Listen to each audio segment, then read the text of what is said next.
Okay, another beautiful day here in Satan's ass crack.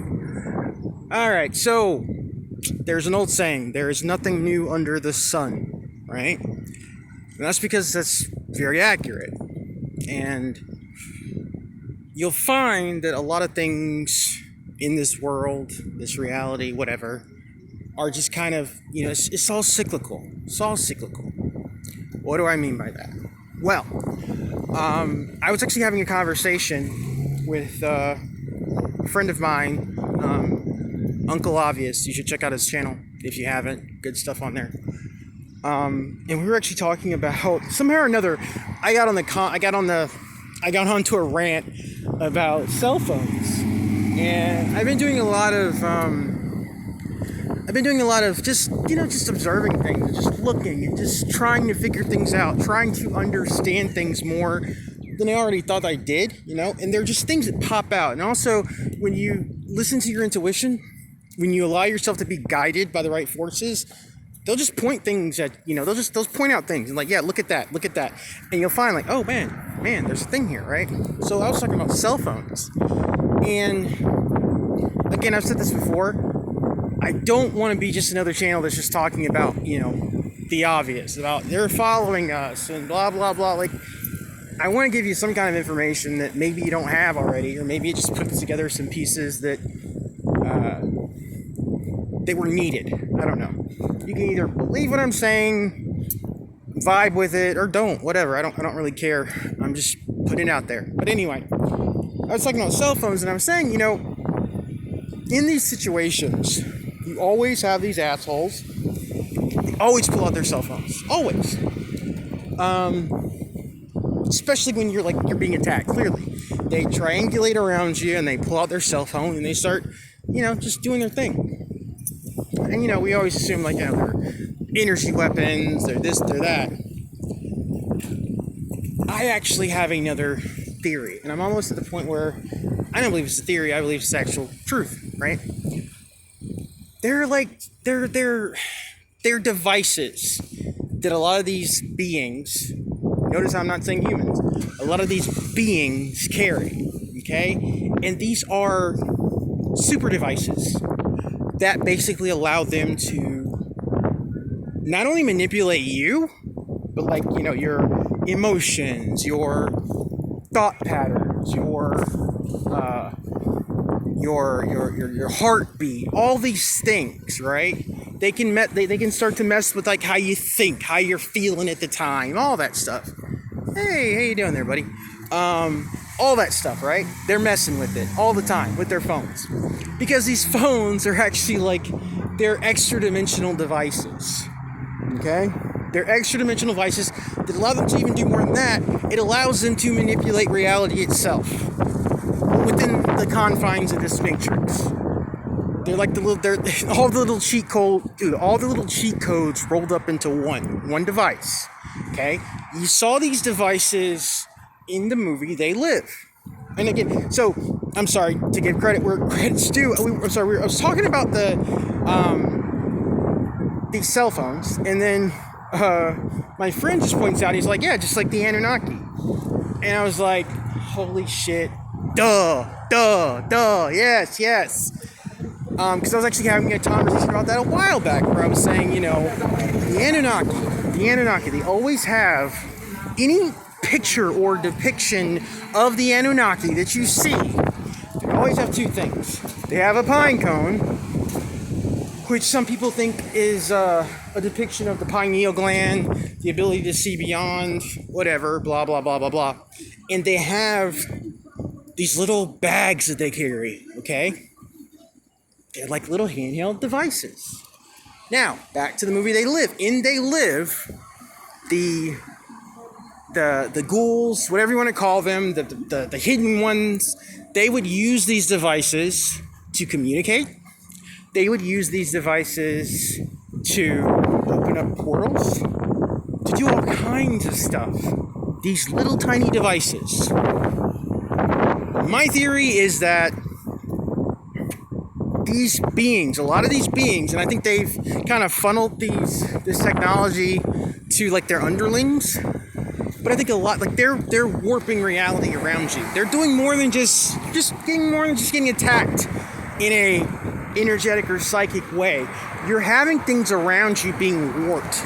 I think they can mess with they can create illusions with them, do things that are holographic, all kinds of stuff. Again, any advanced technology to the untrained mind is indistinguishable from magic. Probably my favorite quote of all time. Because when you see and understand more and more, you start to realize that's actually true. Okay? These tiny devices. I think that's why, over the course of history, they've needed to kind of push this whole technological jump forward to get to the point we are right now, and train us. Not only that, and train us to be able to not walk. I'm walking around with the cell phone right now, recording this, but to train us so that we wouldn't know any different. Nothing would seem strange or out of place with this. You get what I'm saying? Because everybody's doing it. They can keep this charade going on, and they're doing it in plain sight. You know what I'm saying? I think that in some weird way, within the confines of this matrix, you can, if something is relatively the same size-ish, you can kind of cloak it to look like something else. I think that a lot of objects and items that you see that are cloaked, I think that a lot of them are roughly the same size, kind of. And I think that's one of the ways you can kind of, it's a cheat code, one of the things you can do here to cloak something or to conceal it. And I think that a lot of these cell phones these assholes are carrying around, they're like little supercomputers, little magic boxes that they keep with them.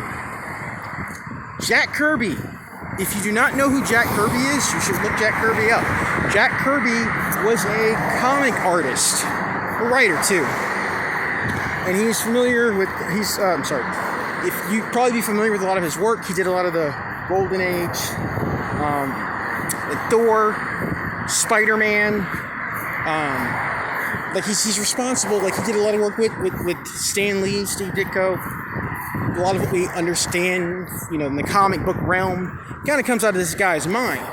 But Jack Kirby had a lot of interesting ideas, and I'm not entirely sure where ideas at this point. I think he was getting that information from somewhere else.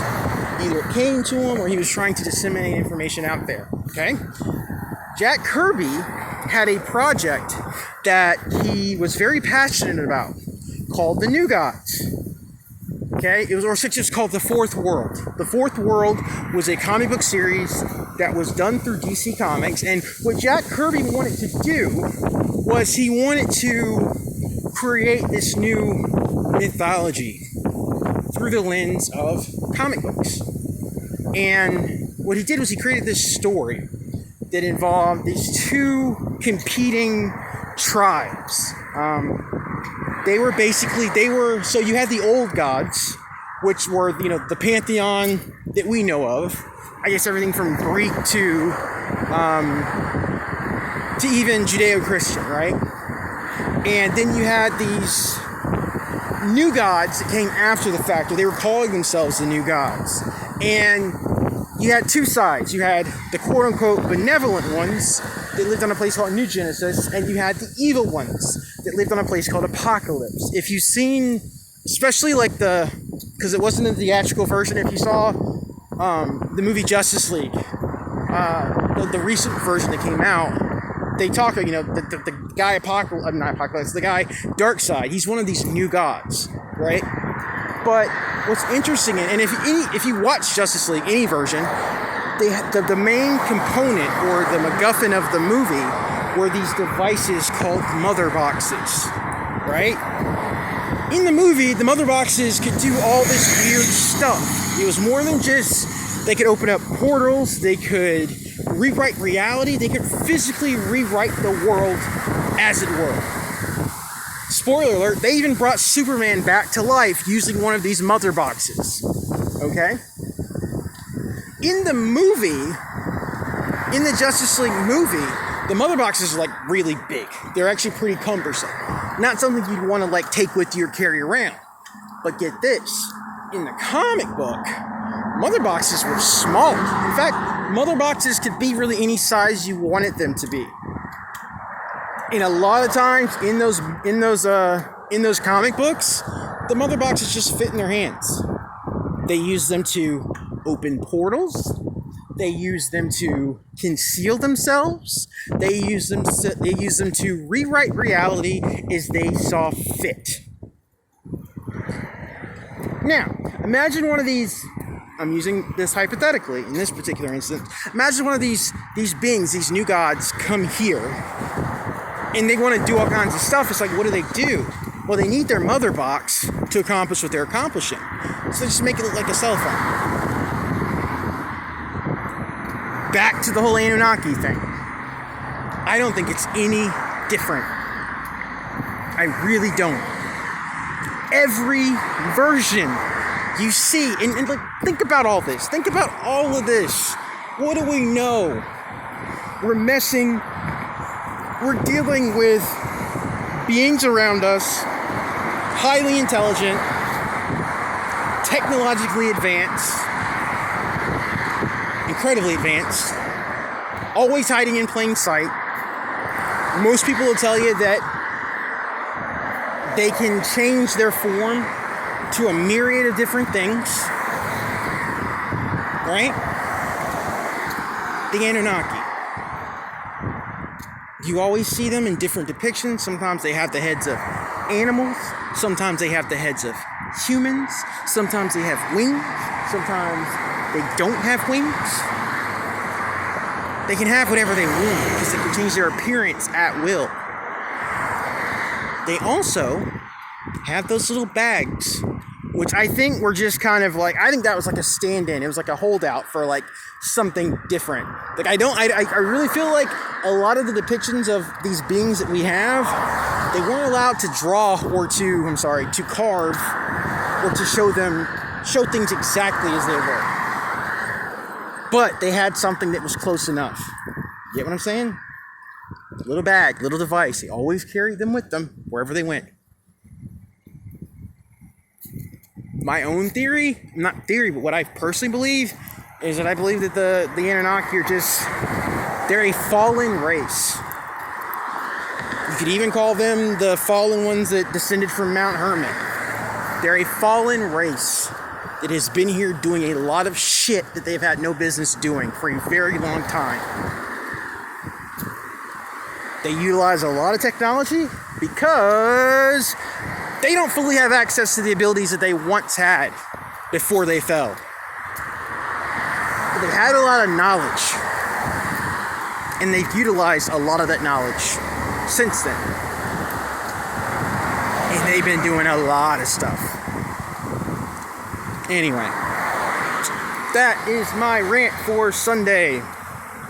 Again, I ask you to question everything, even me. Don't believe what I'm telling you. It's like the Oracle said in the Matrix.